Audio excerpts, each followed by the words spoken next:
Hey everybody, welcome back to Vanta EDC. Today I'm going to be sharing my initial impressions on the Pro-Tech Mordax. And this particular version is the Blade Show Texas 2023 exclusive. There were 100 made. And so, yeah, I'll just start by saying why I got this knife. First and foremost, it's a Pro-Tech button lock, and as someone who's very interested mainly in button lock knives, Pro-Tech seems to be the only one really doing relatively high production premium button locks. And so I already have a Malibu just right here, and as someone who wants to find the ideal button lock, I felt like trying this other very well-known button lock from Pro-Tech would be worthwhile. So yeah, on top of that, I was actually at Blade Show Texas, and this was one of the few exclusives there that would really drew my eye, and so I figured I would get it, so I did.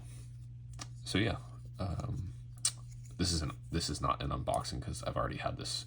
I've been carrying this for, I guess, most days since the show last weekend, but yeah, I haven't had a ton of time with it yet, so I still consider this kind of video just to be initial impressions on it, not by no means a review, but more like an overview and such. So yeah, when I got out of the box, no real flaws to speak of. I haven't done like a microscopic inspection, but no evident machining marks or scratches or dings of any kind that would denote any sort of flaws. So that's great.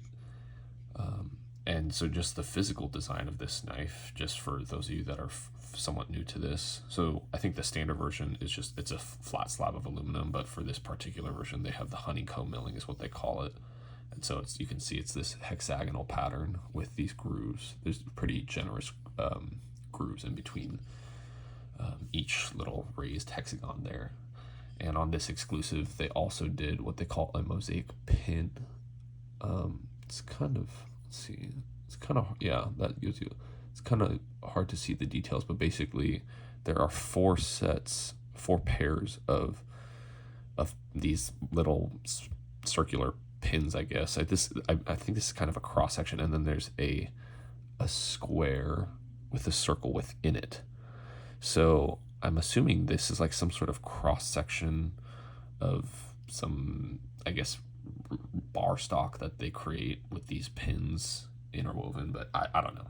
Anyway, it has a very Art Deco look. So that's this particular version. Normally, I think it's just this, a black color or maybe like a gray silver color button. But this version in particular has this mosaic pin button.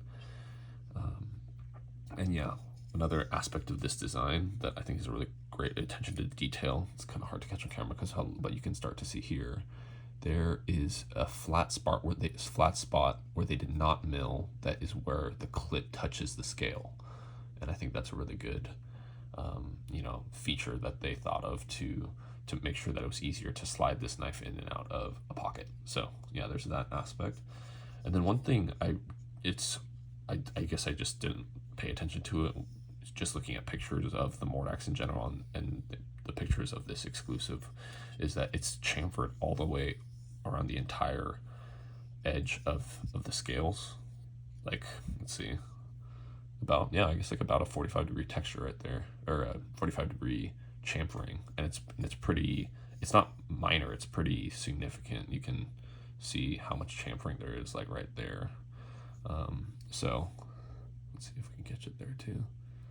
Yeah, the camera doesn't want to focus when something's that close, but basically, yeah. So it's a chamfered all the way around, definitely rounding off those edges on the scales. So yeah, and overall, just like I like this. Definitely fits within the wheelhouse of kind of my preferred aesthetic with pocket knives. It has these defined lines, but there is some curvature to it. But it has these defined points. But yeah, there's this very like gentle slope along the spine of the blade, the spine of the handle. There's this the butt of the handle, and then I like this. I even like the bordering of this, and kind of it creates like the faux bolster look because the milling is not the entire scale. So lots of aspects of this design that personally appeal to me. So yeah, came out of the box basically perfectly centered.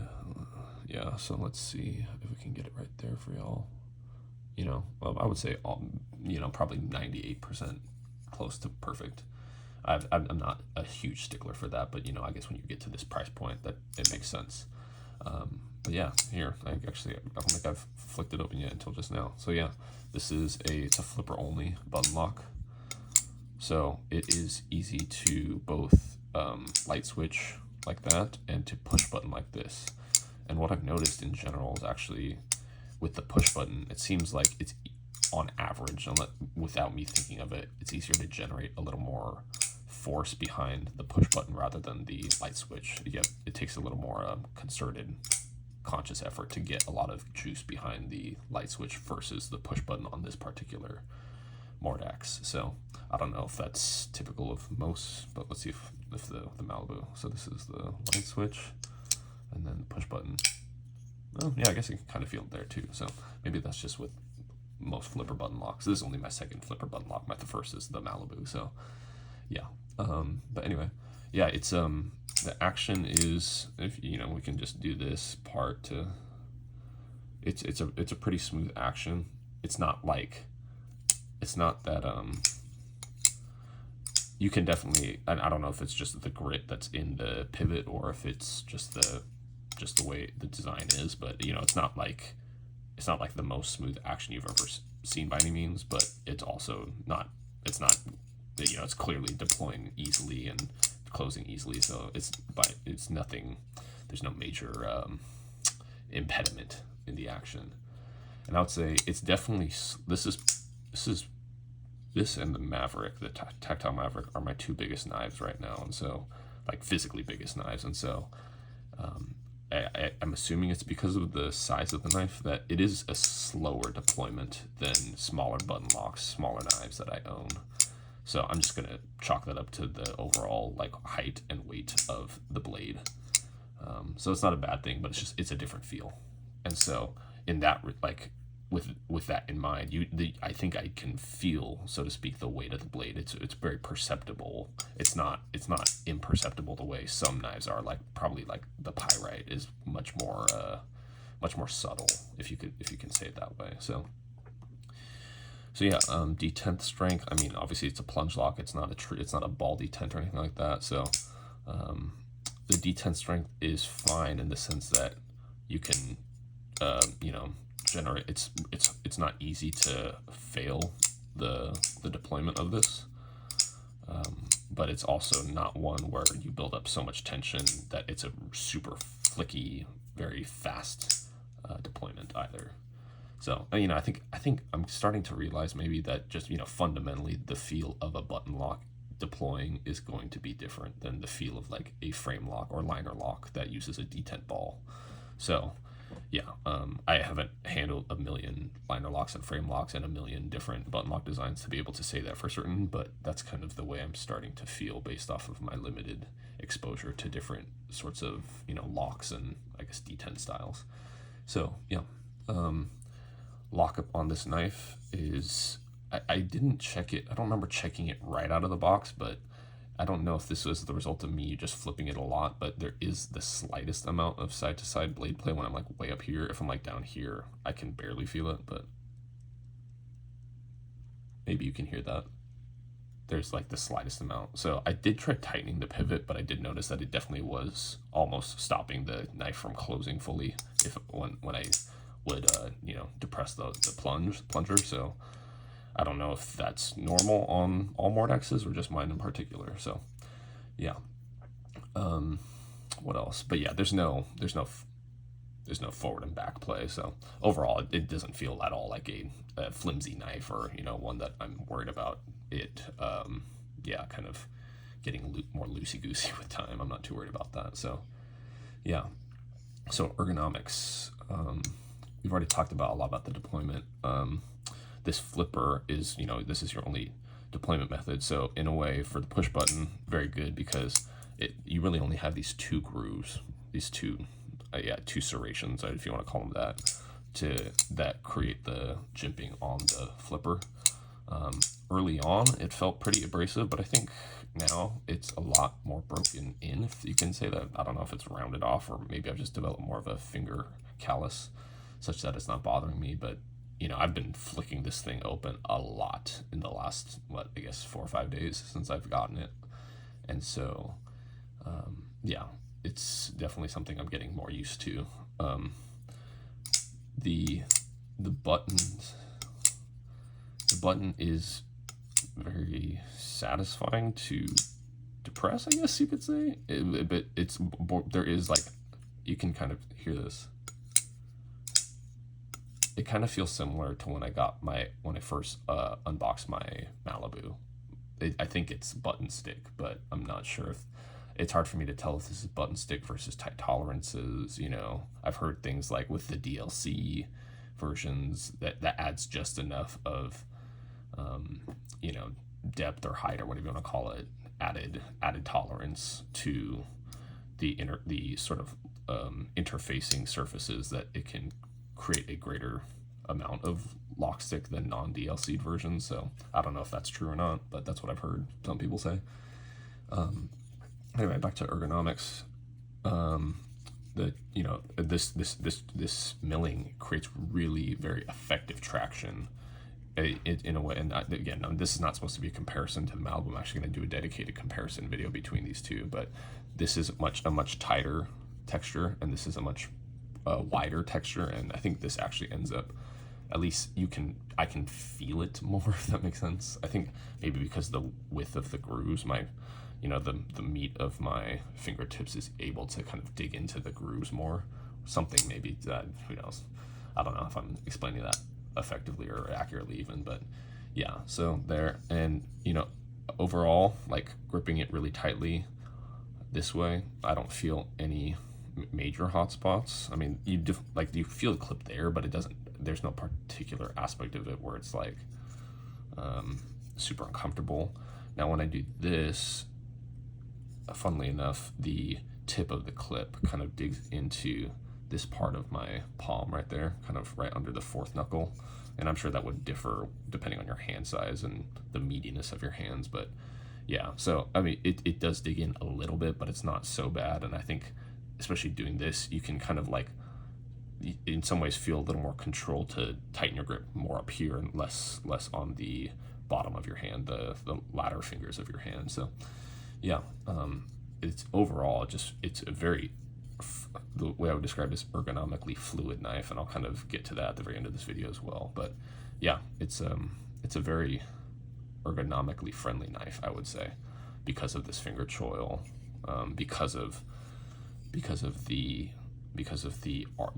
very, you know, slight arch on the spine of the handle, and then this rounded off butt that does have a point. But yeah, it makes it easy for it to kind of like rest in the palm when I'm there, and then, you know, that's not so much a factor. But it's also not, this angle right here is not so severe that it creates a hot spot when it's in my palm, so that's really nice. You know, I can't say the same for other knife designs. So, and then of course on the front side of things, there's this generous finger choil on the scales, and then a generous blade finger choil. So you know, if this helps, as medium-sized gloves, if I really want to tighten down, I still have room to go here, a little like forgiveness here, so I can scoot up if I want to. So if you have thicker fingers, which I think a lot of knife people do, you still, I think, would fit somewhat comfortably without riding too high, too close to the edge of the edge bevel there. So yeah, this is a very ergonomically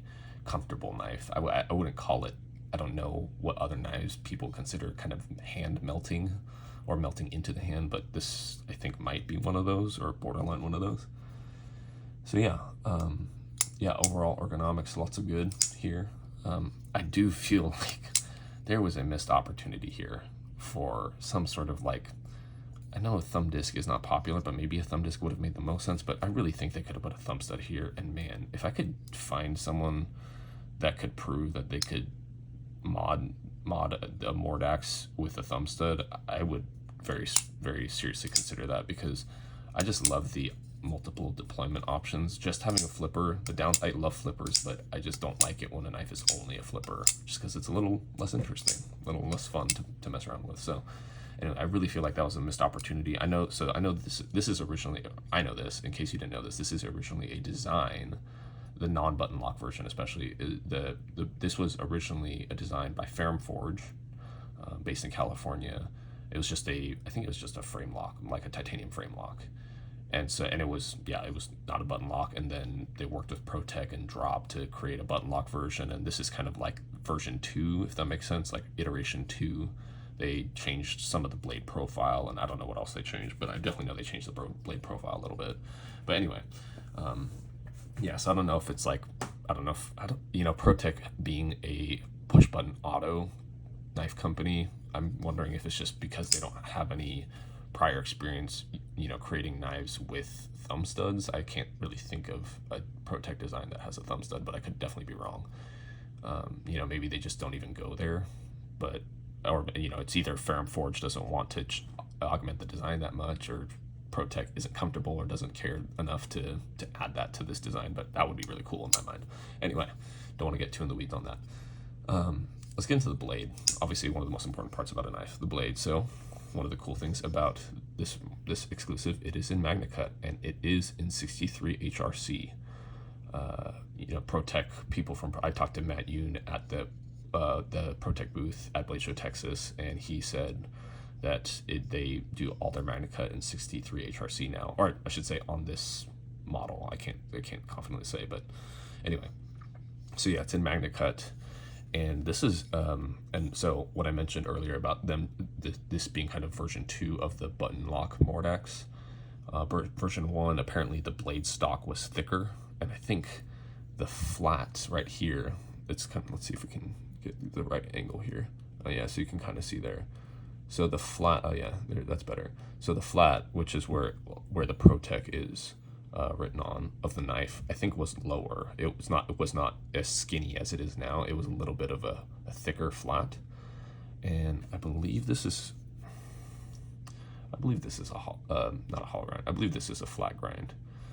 I'm really bad at being able to tell that. I don't know if it's the fact that most of my blades are DLC coated or something like that, but I'm really bad at telling if knives are hollow versus flat grind if they're not a super thick blade stock. So anyway, I think it's just a really high flat grind. So I think the grind used to basically the primary edge, not the primary edge bevel, but the primary bevel, the flat used to be shorter, and the blade stock used to be thicker. So theoretically, this blade should be slicier than the first iteration of the button lock Mordax. Basically, the drop versions of the button lock Mordax. Anything coming out in MagnaCut, I think, is version 2 essentially. So yeah, that's promising. I've done very little cutting with this so far. I'm not the type of person to like test my knives extensively on their sliciness for just on random pieces of paper. Like I like to just test it in real life. I don't want to use the edge on stuff that isn't for actual cutting purposes. So I'm not big into cutting tests, but so far it seems fairly slicey. I don't think the edge is like the most razor sharp edge ever, but it's a factory edge, and I have no experience yet actually sharpening, let alone even stropping blades, believe it or not. So once I get there, I might be able to get a better edge on it. We'll see. So yeah, overall feel, I like this knife a lot more than I expected, and that's in a way not saying much because I did not in a way have many expectations for this knife. For me, it was kind of like that would be a good knife to check out, but it wasn't a design that innately excited me, weirdly enough, even though I said at the beginning, I want to try Pro-Tech button locks, but that's more so from the standpoint of wanting to get, just exposed to more button lock designs and more premium button lock designs. So there wasn't a ton about this knife on paper and in pictures that stood out to me, but having handled it, this is definitely a case of me, having a very different experience, in person with this knife. I think the big positives for me are the fact that the ergonomics are really a lot more flexible and forgiving and open than the Malibu. The Malibu, even with my medium-sized hands, I'm pretty much confined to this grip. That's all I can do. I can't really, you could do that if you're weird, like you were trying to do, or I don't know.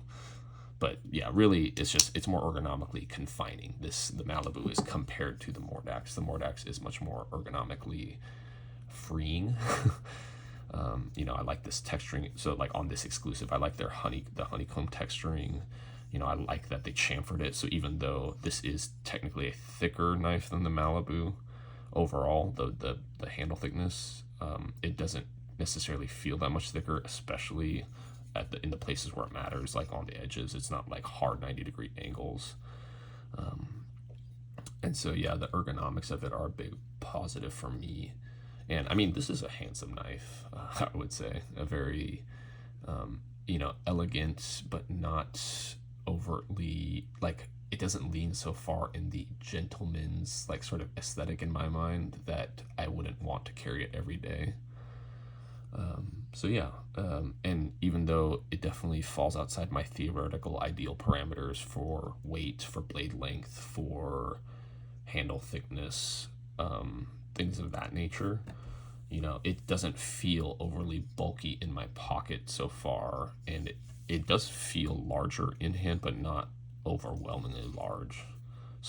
Which is surprising to me, So I think that's a good experience for me to have, just because it makes me less prone to rule out knives without getting to touch them first. And so again, that's definitely a big plus about going to actual shows and being able to handle these. I got to handle one before I actually pulled the trigger on buying it, which is a big bonus of going to Blade Show, or any knife convention, I guess. So yeah, I think this is a very well thought out design, and this iteration with the MagnaCut, with the mosaic push button, with the honeycomb milling, I think that those aspects of this particular exclusive are also it's a very good design, very well thought out. So I really appreciate that.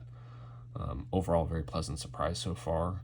I will definitely do a longer term review, maybe a 1 month, maybe a 3 month, we'll see. I don't see this leaving my collection anytime soon. There are definitely knives that I'm already ready to move on from, but this is not one of them. And so, if you want to hear more about the Mordax, look forward to that. As I mentioned, I'll do a comparison between the Mordax and the Malibu. I've been carrying this a lot, but this is gonna probably start, or not probably. This is already dethroning this for pocket time, and they definitely are different knives, that's for sure. So the cool thing is, depending on what you're looking for, you definitely could enjoy one more than the other, maybe. So anyway, look out for that. Look out for just an overall longer term review of this, because so far I've only done initial impressions. But anyway, this is actually the first video that I'm recording after, and probably also posting after, reaching 100 subscribers. So thank you. I wrote like a little community post on my page, but I just want to say in a video, thank you to all of you who have subscribed, who have watched. I hope that you find this informative, and I mean, I honestly don't think of myself as entertaining or comedic in any way, but if you find this entertaining in some degree, great, wonderful. Feel free to, post any things you're interested, any questions you have about this, or just in general the future of the channel, things that are coming up. And yeah, hope you have a great rest of your day or evening or whatever time of day you're watching this, and I'll see you later.